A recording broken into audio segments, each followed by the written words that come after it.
မင်္ဂလာပါဒီနေ့ကျွန်တော်ဗီဒီယိုကတော့ကျွန်တော် YouTube channel လေးနဲ့ပတ်သက်ပြီးတော့ဗောနော်ကျွန်တော်ဘာကြောင့်ဆက်မလုပ်ဖြစ်ခဲ့တာလဲဒီနေ့ဒီချိန်မှာဘာဖြစ်လို့ပြန်ပြီးလုပ်ကင်တာလဲဆိုတဲ့အကြောင်းရင်းပြီးရင်ဒီကာလကြီးအတွင်းမှာကျွန်တော်ဘာတွေလုပ်ခဲ့ရဲဆိုတာကိုဒါကျွန်တော် YouTube ကိုအစဉ်တစ်ဆက်အားပေးဝင်ရန်ခဲ့ကြတဲ့ညီကောင်မတွေကိုကျွန်တော်ပြောပြချင်တာဖြစ်ပါတယ်ဆိုတော့ကျွန်တော် YouTube channel လေးကိုအမေတော်အောင်ဆန်းစုကြည်ရဲ့82နှစ်နောက်မွေးနေ့မှာစပြီးတော့ကျွန်တော်ပြန်လည်စတင်ဖို့ကြီးညာခဲ့တာဖြစ်ပါတယ်။ဖြစ်ကျွန်တော်အဲ့ဒီနေ့ကကျွန်တော်YouTube ဗီဒီယိုတွေလည်းမတင်တာကြာပြီပေါ့နော်။အဲ့တော့ကျွန်တော်ပြန်ပြီးတော့မှအဲ့ဒီနေ့ကဗီဒီယိုကိုတင်တဲ့ချိန်မှာဘာဖြစ်လဲဆိုတော့ဗီဒီယိုနှစ်ခုတောင်မှကျွန်တော်တင်လိုက်တာ။သို့ပေမဲ့လည်းဗီဒီယိုမှာpublic မလုပ်မိပဲနဲ့ only me ကျွန်တော်တင်ပြီးလိုက်တဲ့အတွက်တရက်နှစ်ရက်လောက်သူကview လည်းမရဘူးဘယ်သူမှလည်းမတွေ့ဘူးပေါ့နော်ဒီအခက်အခဲဖြစ်သွားတယ်ပေါ့နော်ကျွန်တော်လည်းအဲ့ဒီလိုမျိုးအားနည်းချက်တော့ရှိတယ်ဆိုတော့ထားပါတော့ကျွန်တော်ဒီ YouTube channel ကိုကျွန်တော်စာရီဝိုင်းဖတ်ပေးကြတယ်ဗီဒီယို editing လုပ်ပေးကြတယ်နော် clicker တွေအများကြီးဝန်းရံပြီးတော့မှကိုညီထဲကြတယ်ပေါ့နော်အဲ့ဒီအချိန်မှာကျွန်တော်လည်းmodernization အောင်တယ် ban တွေလည်းချိတ်ပြီးပြီတို့ပေမဲ့လည်းကျွန်တော်ဒေါ်လာ50မပြည့်ခင်မှာပဲဆက်မလုပ်နိုင်တော့ဖြစ်သွားခဲ့တယ်။ဘာဖြစ်လို့ကျွန်တော်မလုပ်နိုင်လဲ။အဲ့ဒီအချိန်မှာဘာလို့မလုပ်နိုင်လဲဆိုရင်ကော့ကရိတ်မြို့မှာတိုက်ပွဲကြီးစဖြစ်တယ်ပေါ့နော်။စဖြစ်တဲ့အခါမှာအဲ့ဒီအချိန်ကကျွန်တော်တို့က YouTube ကိုဗီဒီယိုသွားတင်တဲ့အချိန်မှာတောင်ခက်မြင့်မြင့်ပေါ့နော်။တောင်ခက်မြင့်မြင့်တက်ပြီးတော့မှကျွန်တော်တို့က internet နဲ့သွားပြီးတော့မှသွားတင်ကြတယ် data နဲ့ပေါ့နော်။အဲ့ဒီအချိန်ကအခုလို Starlink နေလည်းမပေါ်သေးဘူးပေါ့။အဲ့ဒီအချိန်မှာကျွန်တော်ကdata နဲ့တွားပြီးသုံးမှုอ่ะကျွန်တော် data သွားသုံးနေတဲ့ line သွားသုံးနေတဲ့တောင်ကိုအဲ့ဒီကင်းယူတမဟာ6တက်ရင်မှုလို့အဖွဲ့ရနေပြီးတော့မှဒီနေရာမှာသူတို့စူးမိုးကုန်းအနေနဲ့နေပြီးတော့ဒီဘယ်လိုပြောမလဲအဲ့ကနေပြီးတော့မှစီရီကိုခုတ်ခဲတယ်ပေါ့နော်အဲ့ဒီဟာကျတော့ကျွန်တော်အနေနဲ့အဲ့မှာလုံချုံရေးရမသွားနိုင်တော့အဲ့ဒီမှာကျွန်တော် internet ကိုစာပြီးပြတ်တောက်တယ်ဂျားထဲမှာတော့ရဖက်ရခါကျွန်တော်ထွက်ပြီးတော့မှ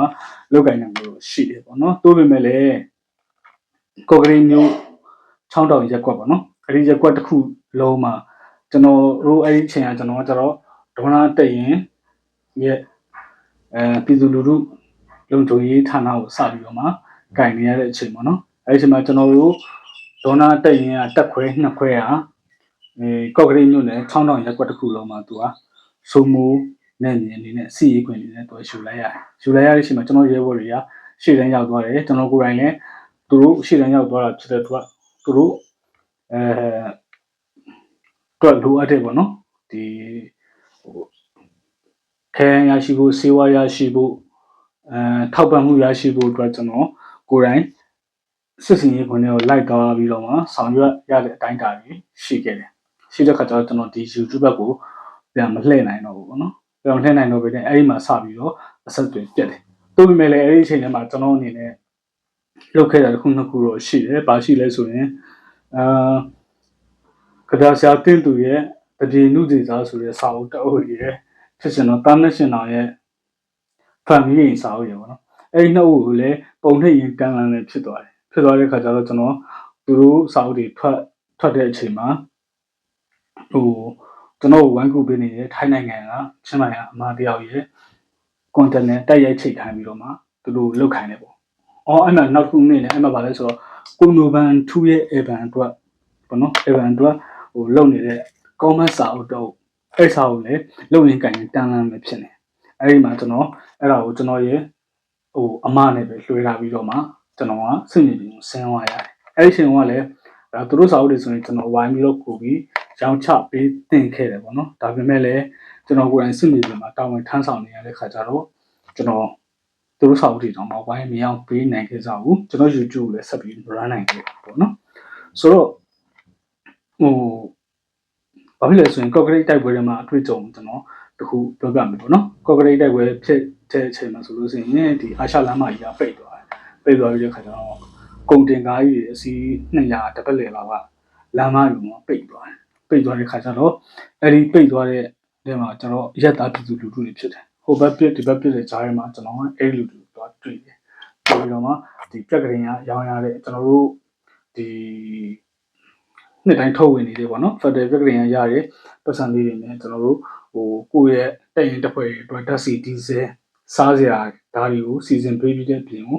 အဲ့ဒီပြည်သူလူထုရှိလို့လည်းကျွန်တော်တို့တွားပြီးတော့မှကြက်အရှင်တွေပေါ့ဗျာကြက်အရှင်တွေဆိုကျွန်တော်ကိုယ်တိုင်ဝယ်တဲ့ဆန်အိတ်တွေလည်းကိုယ်တိုင်ထမ်းရတယ်အပြည့်အစုံစီစံစားဖို့ဓာတ်တွေအကုန်လုံးလည်းကျွန်တော်တွားပို့ပြီးဆောင်ရွက်ခဲ့တယ်အဲ့ဒီကာလအတွင်းမှာဆိုရင်ကျွန်တော်တို့အနေနဲ့ဘာလုပ်ရသေးလဲဆိုရင်ကျွန်တော်ရေဘုတ်တယောက်ကြားတယ်ပေါ့ဗျာငါနဲ့ကြီးလာထိတယ်ထိပြီးတော့မှသူ့ခေါင်းကိုထိပြီးတော့မှသူကြဆောင်ပါတယ်အဲ့ဒီနောက်ပိုင်းမှာကျွန်တော်လည်းအမှជីကာအုပ်ထုအလုံး100ပေါ့နော်ကျွန်တော်ရှေ့တန်းရေဘုတ်တကယ်ရှိတာတော့ဒီပြင်မှာကရေဘုတ်100တော့မကဘူးပေါ့လေသူ့ပြင်မဲ့လည်းလောလောဆယ်ရှေ့ထွက်အင်အားအတွက်ဆိုပြီးတော့မှជីကာအလုံး100ကိုကျွန်တော်စီစဉ်ပြီးတော့ဆောင်ရွက်ရတယ်ပေါ့နော်စီစဉ်ပြီးတော့ဆောင်ရွက်ကျွန်တော်ရေဘုတ်တွေအုပ်ထုတွေပါဆင်ပြီးတယ်အဲ့ဒါပြီးတဲ့နောက်ပိုင်းမှာဆိုလို့ရှိရင်ကော့ကရိတ်မြို့ကြီးကနေကျွန်တော်တို့ပြန်ပြီးစုခွာရတယ်စုခွာရတဲ့ဘက်မှာဒီ KNU နဲ့ဒီ UNG နဲ့ညှိနှိုင်းမှုအရာလေကျွန်တော်တို့တက်တွေကိုဒါရေးဘက်ကိုရွှေ့ပြောင်းမှုရှိလာတယ်ပေါ့နော်ရေးဘက်ကိုရွှေ့ပြောင်းမှုရှိလာတဲ့ခါကျတော့ကျွန်တော်တို့အနေနဲ့ကျွန်တော်ကျတော့အမှန်တမ်းဝန်ခံမယ်ဆိုလို့ရှိရင်မိသားစုရှိတယ်ဗျာမိသားစုရှိတဲ့ခါကျတော့အဲ့ဒီမှာတွားပြီးတော့လိုက်သွားဖို့အခက်အခဲဖြစ်တယ်ဘာလို့လဲဆိုတော့နေနေတဲ့ဒါမှမသိတဲ့နေရာတစ်ခုကျွန်တော်သားလေးရအရင်ငယ်တယ်အဲ့ရှင်၄နှစ်ပတ်ဝန်းကျင်ပဲရှိသေးတာပြောဆိုအဲ့၄နှစ်ပတ်ဝန်းကျင်ကလေးလေးကိုအဲ့ဒီဘာမှမသိတဲ့ဟိုဘက်တနေရာကိုရွှေ့ဖို့လည်းမလွယ်ဘူးဒီဘက်ချမ်းကရှိတဲ့ခါကျတော့လေကျွန်တော်တို့စစ်ကြောင်းကရှိတဲ့လူအင်အားတချို့ကိုပကိုးဖို့စီစဉ်ရှိတယ်ပေါ့နော်ပကိုးဖို့စီစဉ်ရှိတယ်အဲ့ဒီခါကျတော့ကျွန်တော်အနေနဲ့ဒီပကိုးထောင်မဲ့ဖွဲ့နေပဲလိုက်ဖို့ရွေးချယ်တယ်ပေါ့နော်ဒါပေမဲ့နောက်ဆုံးကျတော့အဲ့ဒီစီစဉ်ကလည်းဒေါ်မစစ်ကြောင်းရဲ့နာမည်အောက်မှာမရှိနေတော့ဘဲနဲ့နောက်ဆုံးရန်ကုန်တက်ရင်932ဆိုပြီးတော့မှဖွဲ့စည်းဖို့ဖြစ်လာခဲ့တယ်ဖြစ်လာတဲ့အချိန်မှာလည်းဒါတက်ရင်မှုပေါ့နော်တက်ရင်မှုကလည်းကျွန်တော်ပြောတယ်အဲ့ကော့ကရိတ်တိုက်ပွဲကပြန်မဆုတ်ခင်ကာလမှာပါပဲသူပြောတယ်ကိုမဟာကျွန်တော်တို့တော့ခမရကိုတကယ်လိုအပ်တယ်ပေါ့နော်တကယ်လိုအပ်နေတဲ့ခါကျတော့ဒီခမရရဲဘော်တွေမျက်နှာလည်းခမရကြည့်ပါပေါ့နော်ခမရကိုပြီးခိုးပြီးတော့မှကျွန်တော်လိုရကြိုင်မဲ့တိုင်းတာတွေရှိတဲ့ခါကျတော့ကျွန်တော်တို့နဲ့ပဲနေပါဆိုပြီးပြောတဲ့ခါကျတော့ကျွန်တော်အနေနဲ့ရန်ကုန်တက်ရင်932ရဲ့ပြည်သူလူထုလုံခြုံရေးဌာနတာဝန်ခံဖြစ်လာခဲ့တယ်ပေါ့နော်ဒီနေရာမှာလည်းကျွန်တော်ညင်းပါတယ်ကျွန်တော် fundraiser ပဲလုပ်ပြီးမယ် freelance fundraiser အနေနဲ့ကျွန်တော်အပြင်ကနေပြီးတော့မှလုပ်ပြီးမယ်ပေါ့နော်ဒီတိုင်တစ်ဖွဲ့တစ်ခုမှတာဝန်မရှိတော့ဘူးလို့ကျွန်တော်ညင်းနေပေါ့နော်ဒါပေမဲ့ဒါတက်ကရှိတဲ့အရာရှိတချို့ရဲ့တည်မှုကိုယ်တိုင်ရဲ့ကိုမဟာတီတာဝန်တစ်ခုတော့မဖြစ်မနေယူပေးပါဘာဖြစ်လို့လဲဆိုရင်ကိုမဟာမှာတာဝန်တစ်ခုရှိမနေဘူးဆိုလို့ရှိရင်တူငါနဲ့ဘောင်ဝင်တန်းဝင်စကားပြောတဲ့အခါကျရင်တာဝန်တစ်ခုရှိမနေတဲ့သူဟာဘောင်ဝင်တန်းဝင်စကားပြောဖို့ခက်ခဲတယ်ပေါ့နော်ဒီအတွက်ဒီဟာကိုလက်ခံပေးပါလို့ဆိုပြီးတော့မှကျွန်တော်ကိုဒီတာဝန်ကိုပေးတယ်အဲ့ဒီအချိန်မှာကျွန်တော်လည်းဒီဆရာဒီ UK ကဆရာ AK မိုးတို့ရဲ့အကူအညီနဲ့ပေါ့နော်ဒါနိုင်ငံတကာကမိတ်ဆွေတွေဝိုင်းပြီးကူညီပေးကြတယ်ကျွန်တော် Starlink တောင်းနေမှာတက်ဆင်လိုက်တယ်တက်ဆင်ပြီးတော့မှဒီပြည်သူလူထုလုံခြုံရေးဌာနကိစ္စတွေကိုကျွန်တော်ဆောင်ရွက်တယ်ပြီးသွားရင်ဒီ Starlink တော့ကျွန်တော်တက်မှာတော့မထားခဲ့ဘူးတက်မှာတော့မထားဘူးစပြီးတော့ရှာတွေကလည်းတက်မှာထားဖို့ဆိုပြီးမရှာဘူးဘာဖြစ်လို့လဲဆိုရင်အဲ့ဒီအချိန်မှာကျွန်တော်တက်ထဲမှာ Starlink ရှိနေတယ်ဆိုရင်တခြားတက်တွေကတက်ရင်နေတခြား fundraiser တွေတခြားစေတက်ဖွဲ့တွေပညာရှင်တွေကလာပြီးတုံးလို့မရတဲ့အတိုင်းတက်တစ်ခုဖြစ်သွားနိုင်တယ်ပေါ့နော်ရွာသားတွေအဲ့တော့ကျွန်တော်မိသားစုနဲ့ရွာထဲမှာအိမ်တစ်လုံးငှားတယ်ငှားပြီးတော့မှ Starlink ကိုအိမ်မှာဆင်လိုက်တယ်ဆင်ပြီးတော့မှတခြားဘယ်တက်ကပဲလာသူတို့အစည်းအဝေးရှိတဲ့အချိန်ဆိုလို့ရှိရင်ကျွန်တော်ကသူတို့ယူပဲတည်တန်းပေးသုံးတယ်အစည်းအဝေးမရှိဘူးဒီတိုင်းပဲသုံးတယ်ဆိုလို့ရှိရင်เนาะတခြားရွာသားတွေနဲ့အတူတူပေးသုံးတယ်ပေါ့နော်အဲ့ဒီအချိန်မှာဆိုရင်ကျွန်တော် Starlink အတွက်ရဲဘော်တွေအဆင်ပြေသုံးနိုင်ဖို့အတွက် battery တွေဆိုလာတွေပါရကျွန်တော်ဝယ်ရတာဖြစ်တဲ့အခါကျတော့ကျွန်တော်ဘာလုပ်ရလဲဆိုတော့ဒီရွာသားတွေရှိကတရက်လုံးသုံးရင်ကျွန်တော်ဖွင့်တဲ့အချိန်မှာသုံးရင်ဖုန်းတစ်လုံးကို1000ကျွန်တော်ယူတယ်ရဲဘော်တွေကတော့အလကားပေါ့နော်အလကားပြန်ကျွန်တော်အိမ်မှာဂျင်နွေးလက်တည်ပြီးရတယ်ကော်ဖီလည်းအချပေးရတယ်အဲ့လိုမျိုးကျွန်တော်စီစဉ်ဆောင်ရွက်တယ်ပညာရေးအရက်ဖက်ကလာတဲ့ပညာရေးကလေးတွေကျောင်းတက်ဖို့ပါလို့ဆိုလို့ရှိရင်အဲ့ဒီအချိန်လေးဆိုရင်ကျွန်တော် ဒီမှာအိမ်မှာ wifi ဖွင့်ပေးရတယ်ပေါ့နော်ဒီလိုမျိုးကျွန်တော်ဆောင်ရွက်တယ်အဲ့ဒီအချိန်မှာပဲကျွန်တော်အိမ်မှာတွဲပြီးတော့ကျွန်တော်စာကြည့်တိုက်တစ်လုံးကိုတိဆောက်တယ်ဒီဆောက်တဲ့ခါမှာဒါအလီနာပတ်ချလည်းရဲဘော်တွေလည်းလာတုံးကြတယ်ပြီးတော့လို့ရှိရင်ဒီရှေ့တန်းနေပြန်လာပြီးတော့မှဒါစာအုပ်တွေလာငှားကြတယ်အချိန်တော်တော်လေးကိုကျွန်တော်တို့လုပ်နိုင်တယ်ပေါ့နော်အဲ့ဒီအချိန်မှာပဲကျွန်တော်မှာဟို YouTube ပြန် run ဖို့တစ်ခါပြန်စဉ်းစားမိတယ်ဒါပေမဲ့စဉ်းစားကြည့်ပေမဲ့လည်းဘာဖြစ်လာလဲဆိုတော့အချိန်ကြီးထပ်မပေးပြန်ရန်ကုန်932တက်ရင်ကိုတက်ရင်တစ်ခုကျွန်တော်စပြီးတော့မှဟိုဒီထောင်မှုစူးစမ်းတဲ့အချိန်မှာနော်စူးစမ်းတဲ့အချိန်မှာဆိုတော့ကျွန်တော်တို့မှာဟိုအဆက်ဆက်ရလိုအပ်ချက်ကများနေတယ်များလာတယ်ဘာဖြစ်လို့လဲဆိုရင်ကျွန်တော်တို့က0 budget နဲ့စပြီးတော့ဒါကိုလောက်ကင်ရတယ်ဒီတက်ရင်တစ်ခုကိုစပြီးလောက်ကင်တဲ့အချိန်မှာတက်ရင်တစ်ခုအထူးလောက်ဖို့ဆိုပြီးတော့ကျွန်တော်ပတ်စံစပြီးတော့ရှာဖို့အရင်ကစဉ်းစားရတယ်ဘာလို့စဉ်းစားလဲဆိုတော့ကျွန်တော်ဟိုပြင်ပထောက်ဖို့အဖွဲ့ဝင်ခေါ်ဖို့ပေါ့နော်ဒါကြောထောင်းနောက်ခံပေါ့အဓိကပြင်ပထောက်ဖို့အဖွဲ့ဝင်ဆိုတာဟိုတက်ရင်တစ်ခုရဲ့ကြောထောင်းနောက်ခံအင်အားစုဆိုပြီးတော့မှကျွန်တော်တို့ကတုံးထုံးတာပေါ့နော်ကြောထောင်းနောက်ခံမိသားစုဆိုပြီးတော့မှကျွန်တော်တို့တုံးထုံးပြီးတော့မှကြောထောင်းနောက်ခံအဖွဲ့ဝင်ကျွန်တော်တို့ကစုစည်းလိုက်တယ်အဲဒီမှာကျွန်တော်အနေနဲ့လစဉ်ဒီနေ့အထိပေါ့နော်300တခါတလေ300ကျော်တော့ဒါပုံမှန်ဝင်ငွေကျွန်တော်ရှိဝင်လာတယ်အဲ့ဒီငွေကအကုန်လုံးကတက်စီကိုတွားတယ်ဆိုထားတော့ဒါကတက္ကနာပေါ့နော်အဲ့ဒီတိုင်ခင်မှာပဲကျွန်တော်တို့ကဘာဖြစ်လဲဆိုရင်ဒီရန်ကုန်တိုင်းမှုကဒါဆိုလို့ရှိရင်ဟိုတင်တန်းတစ်ခုထောက်ခွင့်ရမယ်လူရင်အားထပ်ချက်ရမယ်ဆိုပြီးတော့အမိတ်ပေးလိုက်တဲ့ခါကျတော့ကျွန်တော်တို့ရဲဘော်တစ်ထပ်ခေါ်တဲ့ကဏ္ဍတွေလုပ်တယ်အဲ့ဒီကဏ္ဍတွေလုပ်တဲ့အချိန်မှာလည်းဟိုလူခေါ်နေတော့တန်းလန်းမှာပဲကျွန်တော်တို့တိုင်းမှုပါပေါ့နော်မင်းတို့မဲဆောက်မှလာပြီးစီဝေးတက်ရမယ်ဆိုတော့ကျွန်တော်ရဲ့တက်ရင်မှုရဲ့တက်ထောက်တာဝန်ခံရင်တက်ရတယောက်ရပေါ့နော်ဒါကျွန်တော်တို့မဲဆောက်မှာတွားပြီးအစီအဝေးတက်ရတယ်ဆိုတော့တလအနေပဲလို့တက်ရတယ်ဆိုတော့ကျွန်တော်တို့လည်းလှူတွေပတ်ခံတော့ဗောဗျာမဲဆောက်ရောက်ပြီဆိုတော့ဒါ celebrity တွေလည်းအများကြီးရှိတယ်တော်လိုင်းတိုင်းဝိုင်းကလူတွေလည်းအများကြီးရှိတဲ့ခါကျတော့ဒါအကူအညီလိုက်တောင်းတယ်ဘာညာပေါ့နော်တောင်းတဲ့ခါကျတော့ကျွန်တော်တို့လည်းရတဲ့တဲ့လောက်လည်းရပါတယ်ဟိုတိုင်းမှုတို့ဘာလို့ဘက်ကလည်းထောက်ပံ့တယ်ဆိုတော့1000ကျော်2000တော့ကျွန်တော်တို့နဲ့တန်လောက်ရတယ်ပေါ့နော်အဲဒီခီးမှာဆိုရင်နောက်ဆုံးပါရလဲဆိုရင်ကျွန်တော်တို့မမြင်ပြရမယ်ဆိုရင်ကျွန်တော်တို့တက်မှာအခုတုံးနေတယ်ဟိုထောက်ဖို့ကားတစ်စီးချက်ချင်းရတယ်ဗတ်3သိန်းကျော်ပေါ့နော်ပြီးတော့လို့ရှိရင်ကျွန်တော်တို့ဒီစက်ကလေးပေါ့နော်စက်ကလေးဆိုတော့စက်ကနှက်သေးပေါ့အဲ့ဒါမျိုးတွေရတယ်ငချင်းပြီးနှက်တချို့ရတယ်ပေါ့နော်အဲ့ဒါအပြင်ကျွန်တော်တို့ကတင်တန်းလုပ်ဖို့အတွက်တင်တန်းဆေးတွေကိုဒါတခါလေးတော်ဝရခဲ့တယ်ပြီးမှတင်တန်းမှာသုံးမယ်ဒါ PTA ညီတွေပေါင်းမီတွေဖက်နက်တွေပေါ့နော်ဒါတွေကိုကျွန်တော်တို့တပါးလေးရခဲ့တယ်ပေါ့နော်စုစုပေါင်းကျွန်တော်တို့အချိန်မှဆိုရင်3000တော့မကပါဘူး3000ကျော်3000နီးပါးတော့ကျွန်တော်တို့ရခဲ့တယ်ပေါ့နော်ပစ္စည်းတွေရတာပတ်စံမဟုတ်ဘူးဆိုတော့အဲ့ဒီလိုမျိုးနဲ့ကျွန်တော်တို့ကဒီမဲဆောက်ခီးရပြန်တဲ့ခါကျတော့ကျွန်တော်တို့တင်တန်းတစ်ခုစဖို့စူးစမ်းတဲ့အချိန်မှာကျွန်တော်တို့ခေါ်လိုက်တဲ့လူအစ်အင်ကလည်းမနေရောက်တယ်ပြီးတော့ရင်ရန်ကုန်913ကတင်တန်းသားအစ်တွေနဲ့ပေါင်းပြီးတော့မှကျွန်တော်တို့ကတင်တန်းကိုအပြည့်တာဝန်ယူလိုက်ပြီးတော့မှအဲ့ဒီမှာဒီကျွန်တော်တို့ရှေ့တန်းကာကင်းထွက်ပြီးရမယ်တာဝန်တွေကိုရန်ကုန်913ကယူပေးလိုက်တယ်ဆိုတော့ရန်ကုန်932တက်ရင်ကတင်တန်းကိစ္စဝါကိုတာဝန်ယူပြီးတော့မှဆောင်ရွက်နေတဲ့အချိန်မှာရန်ကုန်931တက်ရင်ကတော့ဒီကော့ဂရိတ်မှာရန်သူရောက်လာပြီဖြစ်တဲ့အတွက်ကာကင်းထွက်ပြီးရတဲ့ကိစ္စတွေကိုသူတို့တွားပြီးတာဝန်ယူပေးတယ်ပေါ့နော်ကျွန်တော်တို့ဆိုရင်ဒါ2024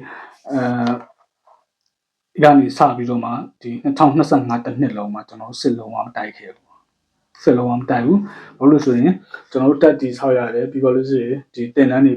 တွေကျွန်တော်တို့ခေါ်ပြီးပေးရတယ်အဲ့ဒါကြီးပြီးမပြီးသေးဘူးကကျွန်တော်တို့တင်တန်းမပေးခင်ကာလလေးမှာပဲကျွန်တော်တို့ကိုဒီအစိုးရကနေပြီးတော့မှ GOC ကတောင်းဝင်တစ်ခုကကျွန်တော်တို့ရှိကဟို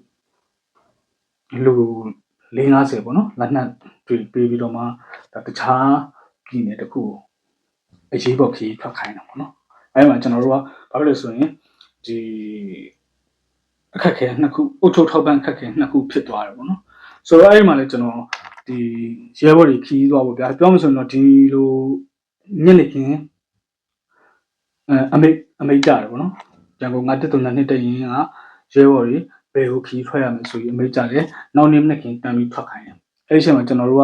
ဟိုတန်းထွက်ဖို့ဆိုရင်ကော့ဂရိတ်တွေကပြန်ဆုတ်လာတဲ့အချိန်မှာကျွန်တော်တို့မှာပကတ်တွေလည်းမရှိတော့ဘူးယူနီဖောင်းတွေလည်းမကောင်းတော့ဘူးမိုးကားတွေဆိုလည်းမကောင်းတော့ ဖက်နှက်တွေဆိုလည်းအကုန်ပေါက်ပြင်းနေပြီဗျာပြောမယ်ဆိုလို့ရှိရင်ကျွန်တော်တို့ကကော့ကရိတ်မြို့ကိုအပိုင်ရပြီတင်းရပြီဆိုပြီးတော့မှတိုက်ပွဲရရှေ့ဆက်တိုးရတော့မယ်ဆိုတော့ကျွန်တော်တို့ကစာအုပ်စာခွက်တွေလည်းဒီတိုင်းထားခဲ့တာနောက်တော့မှထားခဲ့လိုက်တဲ့အချိန်မှာဘာဖြစ်လဲဆိုရင်ဟိုလူယူဒီလူယူနဲ့ကျွန်တော်တို့တဲတဲ့အောင်တွေခွက်တွေအိုးတွေရစဘာမှမရှိနေတော့ဆိုတော့ကျွန်တော်တို့အနေနဲ့ချက်ချင်းနောက်တစ်နေရာထပ်ရွှေ့ရမယ်ဆိုတော့ယူနီဖောင်းတွေလည်းမရှိတော့ဘူးမိုးကလည်းမရှိပကတ်လည်းဘာမှမရှိတော့တဲ့အချိန်မှာအဲ့မှာကျွန်တော်အရေးပေါ်300ထားရှာရ300ရှာတာကံကောင်းပါတယ်ပြည်သူလူထုကလည်းတကယ်ကိုချစ်ချစ်ခင်ခင်ရုံကြည်ကြည်နဲ့ပံ့ပိုးတယ်300ခဏလေးနဲ့ပြည့်တဲ့အချိန်မှာဒီအဖွဲ့ကိုကျွန်တော်တို့ဒီထက်ရှင်အားချင်းပစ္စည်းတွေဝယ်ဆင်ပေါ့နော်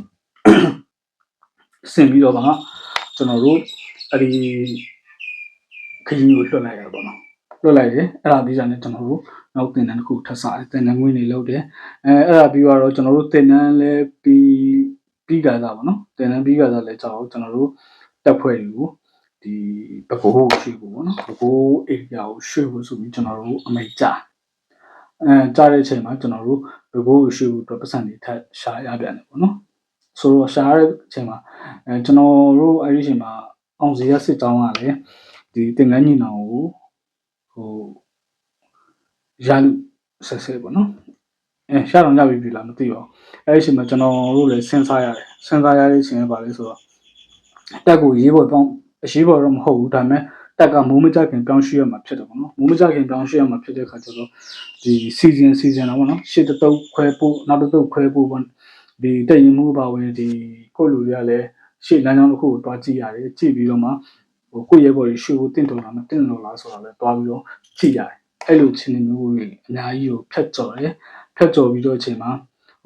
မိသားစုတွေမှာရွှေကိုပြောင်းတဲ့ခါရွှေကိုစဉ်းစားတဲ့ခါမှာပေါ့နော်ကျွန်တော်မိသားစုကြတော့ကျွန်တော်အမျိုးသမီးကြတော့ဒါရဲဘော်လည်းမဟုတ်ဘူးထောက်ဖို့လည်းမဟုတ်ဘူးကျွန်တော်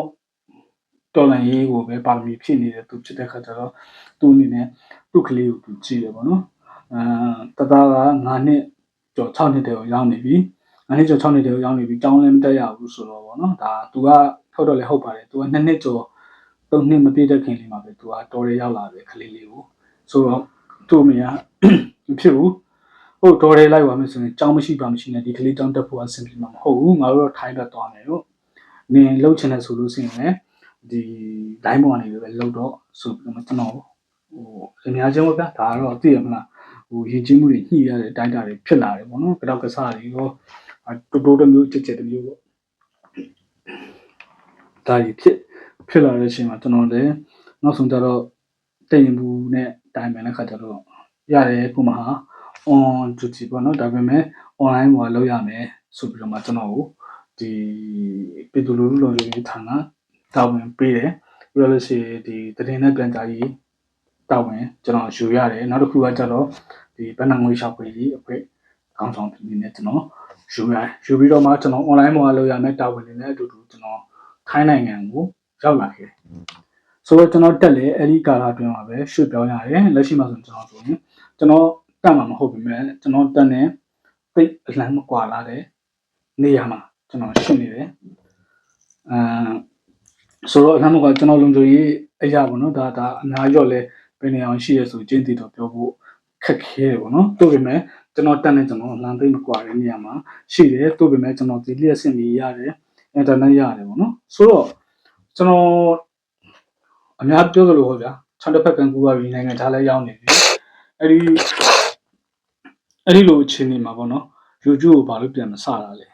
ဆိုပြီးတော့မှကျွန်တော်ပြောကြတယ်ချို့လဲအကြံလာပေးကြတယ်ပေါ့နော်YouTube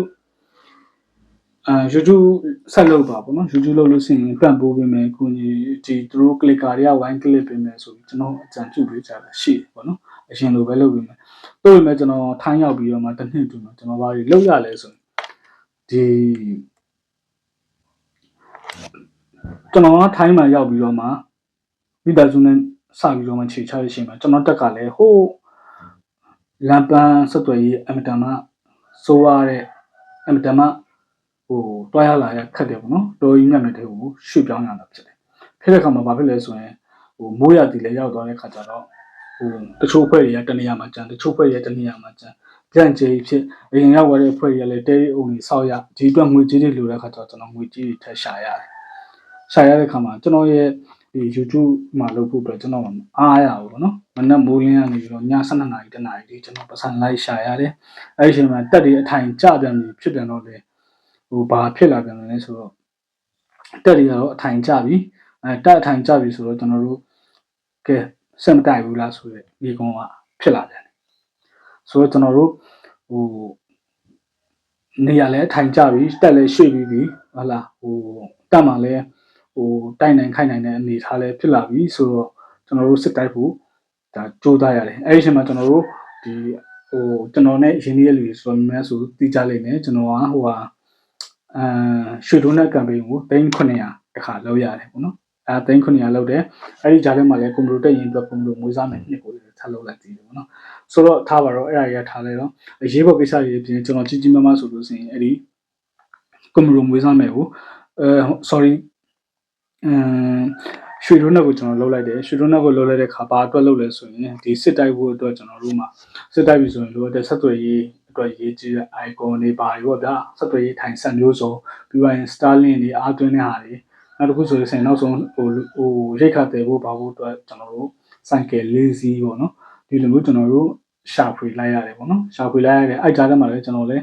ဒီနှစ်စဉ်ထုတ်နေကြဖြစ်တဲ့ဒီပြက်ကလေးကိုလည်းကျွန်တော်ထုတ်တယ်ဒီပြက်ကလေးကတော့ပတ်ကြီးပဲတည်တတ်ပေါ့နော်တရင်လေးရင်ကိုကျွန်တော်ဆိုင်အိတ်စုစုပေါင်းအတွက်ပေါ့နော်ဆိုင်အိတ်400-500လောက်ကျွန်တော်လှူလိုက်နိုင်တယ်ပြီးရင်ရဲဘော်ချင်းမျှဝေမှုတွေလည်းကျွန်တော်အများကြီးလုပ်လိုက်နိုင်တယ်4ရင်မဟုတ်ဘူးဗျတက်ရင်5ရင်နောက်တစ်ရင်ဆိုလို့ရှိရင်သိ50တစ်ပတ်လဲလောက်ကျွန်တော်ထပ်ပြီးတော့မှဒီဆက်ရီကီမိုးရဲ့online ကနေပြီးတော့နော် online ဒီ ebook version ကနေပြီးတော့မှကျွန်တော်တို့သိ50-60လောက်ရတာပေါ့ဗျအဲ့ဒါဟာအကုန်လုံးနဲ့ထပ်ပြီးတော့မှလှူလိုက်နိုင်ရပါတော့ဆိုတော့ရွှေရိုးနဲ့ပြီးသွားတဲ့အချိန်မှာကျွန်တော်တို့စစ်စင်ကြီးတစ်ခုလုပ်တယ်ဗျဝူလက်ရက်စခန်းဆိုတာမျိုးအဲဒီစစ်စင်ကြီးလုပ်တဲ့အချိန်မှာစစ်စင်ကြီးမလုပ်ချင်ကဒီကိစ္စကိုလုံးဝလှုပ်ဝက်ချက်လုပ်ထားတယ်လှုပ်ဝက်ချက်လုပ်ထားတဲ့အခါကျတော့ပတ်စံကဒီစစ်စင်ကြီးအတွက်ကအစိုးရကမပေးဘူးလဲဆိုတော့ပေးတော့ပေးနေဒါပေမဲ့ကြာနေတယ်ကျွန်တော်တို့စစ်စင်ကြီးဂျူဒိတ်ကလည်းပြည့်နေပြီဗျပြောရမယ်ဆိုရင်တော့ကလေးကမွေးတော့မယ်လက်တွေရောက်စေးရုံမရောက်ဘူးဗျဆိုတော့အဲ့ဒါကျွန်တော်ကအရက်လက်တွေဝင်လို့ရတယ်သိရမလားခရီးလမ်းဝေးတယ်ကလေးကလည်းမွေးချင်နေပြီစေးရုံလည်းမရောက်ဆိုတော့ကျွန်တော်ကအမှရက်လက်တွေနဲ့ကျွန်တော်အရေးပေါ်သိနေရထက်ရှာရတယ်ဆိုတော့အဲ့ဒီဥစ္စာတွေလုပ်ပြီးရတဲ့ခါမှာဒီစစ်စင်ရေးပြီးသွားရင်ပေါ့နော်အဲ့ဒီရတဲ့ဓာတ်ပုံတွေဗီဒီယိုတွေနဲ့ကျွန်တော်တို့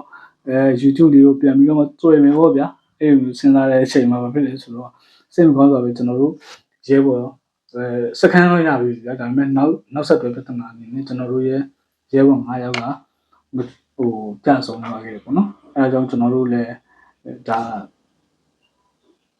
YouTube တွေပါလို့မလုပ်ချစ်တော့ဘဲနဲ့အခုလွယ်မှတ်ရလွယ်အောင်ဆိုပြီးတော့မဟုတ်ဘူးမှတ်ရလွယ်အောင်ပြီးတော့လို့ရှိရင်ကျွန်တော်တို့အားလုံးရဲ့နိုင်ငံတော်တိုင်ပင်ခံပုဂ္ဂိုလ်လည်းဖြစ်တယ်ကျွန်တော်တို့လူထုအားလုံးရဲ့ခေါင်းဆောင်လည်းဖြစ်တဲ့အမေတော်အောင်ဆန်းစုကြည်ရဲ့82နှစ်မြောက်မွေးနေ့မှာပေါ့နော်ဒီအမှတ်တရားထိမှတ်နေပေါ့ဒါကျွန်တော်တို့ပြန်ပြီးတော့မှတ်သားရမယ်ဆိုလို့ရှိရင်လည်းတမိုင်းကြောင်းပြန်လှန်ရမယ်ဆိုရင်လည်းငါတော့အမေစုရဲ့82နှစ်ပြည့်မွေးနေ့မှာတော့ငါတို့ YouTube ကိုပြန်ပြီးစတင်နေဆိုပြီးတော့မှကျွန်တော်တို့ဒီလိုမျိုးပြန်ပြီးတော့မှတ်မိရလွယ်အောင်ဒီ date ကိုယူလိုက်တာပေါ့နော်ဆိုတော့ထားပါတော့ကျွန်တော် YouTube ကိုစပြီးတော့လှုပ်ဆောင်နေပြီကျွန်တော်လှင်းနေလို့ပဲဗီဒီယိုရတော့တတ်မှတ်တော့သိရှိမှာမဟုတ်ဘူးအများသောအားဖြင့်ကျွန်တော်အခုလိုမျိုးပေါက်ဖောက်နေရပေါ့နော်ကျွန်တော်ဒီထိုင်ပြောစကားထိုင်ပြောနေတဲ့ဗီဒီယိုမျိုးတွေတော့ညားလိမ့်မယ်ပေါ့နော်ဘာဖြစ်လို့လဲဆိုကျွန်တော်အားနာတယ်ဗျာစာအုပ်ဖတ်ပြီးတဲ့ညီကောင်မတော်မကြီးရှိကနေတော့ဒီစာအုပ်ဖတ်ပေးပါအောင်ဆိုကျွန်တော်လိုက်တောင်းဖို့လေအားနာတယ်ဘာဖြစ်လို့အားနာလဲဆိုရင်ကျွန်တော်ရှေ့မှာပြက်ကွက်ခဲ့တာရှိတယ်ပေါ့နော်ကျွန်တော်ရဲ့ပြက်ကွက်မှုတော့ကျွန်တော်မျက်နှာပူတယ်ထပ်ပြီးတော့မှအကူကြီးမတောင်းချင်သူတို့ပေးလိုက်ရင်တော့လေကျွန်တော်ဝမ်းသာအယူရမှာပေါ့နော်ဆိုတော့ကျွန်တော်ဗီဒီယိုတွေများသောအားဖြင့်တော့ကျွန်တော်အခုလိုမျိုးစကားထိုင်ပြောနေရတယ်ဒီဘာတွေညာတွေပေါ့နော်ကျွန်တော်နဲ့daily ကိစ္စတွေပဲကျွန်တော်တင်ချစ်ထုတ်မှာပါပေါ့ဆိုတော့ကျွန်တော်ဒီ YouTube ထဲမှာတော့ခါလေးတက်လို့ရှိရင်ဒါကျွန်တော်တက်က ဗီဒီယိုဖိုင်တွေပါတချို့တက်လာဖို့ရှိပါတယ်အဲ့ဒါသူတို့ရဲဘော်တွေပုံရိပ်တွေကိုကျွန်တော်တို့ဒီမှာကျွန်တော်ပြန်တင်ပေးသွားဖို့ရှိတယ်ဒါကလည်းကျွန်တော်တက်ရင်မှုနဲ့ဘယ်လိုညှိရလဲဆိုရင်ဒီသူတို့တက်တဲ့ဆိုင်တဲ့ဗီဒီယိုတွေကိုသုံးမယ်ဆိုရင်အိုက်တက်ကဆိုင်တဲ့ဗီဒီယိုတွေကငွေဝင်လာခဲ့လို့ရှိရင်ကျွန်တော်အဲ့ဒီငွေကိုတက်ကို80%တက်ကိုပေးရမယ်30%ကတော့ကျွန်တော်ရဲ့ကိုယ်ပိုင်စီမံခန့်ခွဲခွင့်အောက်မှာပဲကျွန်တော်ထားမယ်ပြီးသွားရင်ကျွန်တော်လည်းကျွန်တော်ကလေးတွေပညာသင်ဖို့နဲ့လိုအပ်တာရှိမယ်ပြီးသွားရင်ကျွန်တော် personally ခင်မင်နဲ့ပြီးတော့လို့ရှိရင်ကျွန်တော်ကူညီခြင်းနဲ့တခြားအဖွဲ့အစည်းတွေတခြားတော်လိုင်းရေးရဲဘော်တွေရှိတယ်ဗျာအဲ့ဒီဟာတွေကိုလည်းကျွန်တော်လက်နဲ့ကိုယ်တိုင်ကိုကြပါတော့ဒီ YouTube ရတဲ့ငွေနဲ့ကျွန်တော်ညှဝေခြင်းနဲ့ကျွန်တော်လည်းသုံးခြင်းနဲ့ဒါကြောင့်မလို့ကျွန်တော်ကဒီ YouTube ကိုကျွန်တော်အချိန်တစ်ခုပြပြီးတော့မှပြန်လောက်တော့မယ်ဆိုပြီးဆုံးဖြတ်လိုက်တာဖြစ်တယ်ပေါ့နော်ဆိုတော့ဒီဗီဒီယိုလေးကိုအဆုံးထိကြည့်ပြီးတဲ့အတွက်လည်းကျေးဇူးအများကြီးတင်တယ်ကျွန်တော်အနေနဲ့လည်းအများကြီးဆက်ပြီးစူးစမ်းမှာပေါ့နော်စူးစမ်းမယ်တခြားတော်လိုင်းရေးအလုပ်တွေလည်းလုပ်နေတယ်လက်တော်လုံးမှာဆိုရင်လည်းကျွန်တော်ဒါမြေပြင်ရဲဘော်တွေရဲ့စာအုပ်ပေါ့နော်မြေပြင်ရဲဘော်တွေအများကြီးပါဝင်လာတဲ့စာအုပ်တွေပေါ့နော်ဒီစာအုပ်တွေကိုလည်းကျွန်တော်ထုတ်ပြီးဖြန့်ချိနေတယ်နောက်ထပ်လည်းထုတ်ပြီးဖြန့်ချိသွားဖို့ရှိတယ်ဒါတွေကတော့ဒီစာအုပ်တွေမှာဆိုရင်ကျွန်တော်တို့ကဒီတော်လန်စာအုပ်တွေပတ်သက်ရင်တော့ကျွန်တော်ကဒီစာအုပ်တွေမျိုးဝန်ဆောင်ခန်းမရှိဘူးပေါ့နော်တို့ပြင်မဲ့ကျွန်တော်ကိုယ်တိုင်ရေးတဲ့စာအုပ်ဆိုလို့ရှိရင်တော့ကျွန်တော်ကစာအုပ်တွေပါရှုမှာပေါ့နော်ဆိုတော့ကျွန်တော်အနေနဲ့ရှေ့လျှောက်မှာတော့လုံနိုင်တာကတော့ဒါပုံပိတ်လင်းပြောရရင်စိတ်ဝင်တိုက်နိုင်တဲ့အနေထားတော့လက်တလုံးမှာမရှိနေတဲ့အတွက်ကျွန်တော်မှာစာရေးတာရယ်ဒီ YouTube လောက်တာရယ်ဟိုတော့ကျွန်တော်ရဲ့ဒါ daily personal လို့သတ်မှတ်ပြီးတော့မှလုပ်ကင်သွားမယ်နောက်တက်တဲ့ဆိုင်ရာတွေကတော့ကျွန်တော် fundraising ဘက်မှာအဓိကလုပ်မယ်သတင်းနဲ့ပြန်ကြားရေးဆိုင်တဲ့ကိစ္စတွေကျွန်တော်လုပ်မယ်တကယ်လို့ကျွန်တော်တို့စစ်စင်ရေးကြီးတွေနဲ့ဖြစ်လာခဲ့ရင်တော့ကျွန်တော်လည်းဒီလိုဆေးပြီးတော့မှလူထုကယ်ဆယ်ရေးပေါ့နော်ပြည်သူလူထုလုံခြုံရေးဆိုင်ရာကိစ္စရပ်တွေကိုတော့ကျွန်တော်လုပ်ကိုင်မှာပို့တော့ရှိပါတယ်ဆိုတော့ဒီဗီဒီယိုလေးကိုဒီမှာရင်ကျွန်တော်အဆုံးသတ်ချင်ပါတယ်တခြား clicker တွေကိုလည်းပြောပြပေးပါဦးပြီးတော့လို့ရှိရင်တခြားမိတ်ဆွေတွေကိုလည်းပြောပြပေးပါဦးအခက်အခဲမျိုးစုံကြားကနေပြီးတော့မှကျွန်တော်လည်းကိုတက်နိုင်တယ်များကိုလုံနိုင်တဲ့အနေထားတွေနေပေါ့နော်ကျွန်တော်အခက်အခဲမျိုးစုံကြော်ဖြတ်ပြီးတော့မှလောက်ကင်နေတဲ့အတွက်ကျွန်တော်ရဲ့ဗီဒီယိုကိုကြည့်တဲ့လူတွေအနေနဲ့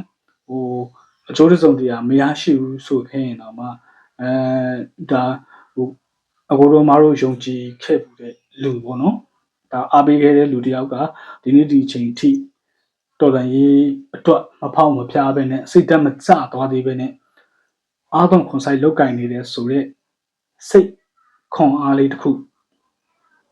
နော်ကိုလူရဲမှန်ခဲ့တယ်ဆိုတဲ့ဒီနေ့အချိန်ထိလူရဲမှန်နေသေးတယ်ဆိုတဲ့စိတ်ခံစားချက်မျိုးရရှိပါစေလို့ဆုတောင်းပေးပါတယ်ကိုကြီးကြမှာခြင်းစိတ်ကြမှာခြင်းနဲ့ပြည့်စုံပြီးဘေးအန္တရာယ်ကင်းရှင်းကြပါစေဗျBye bye see you next video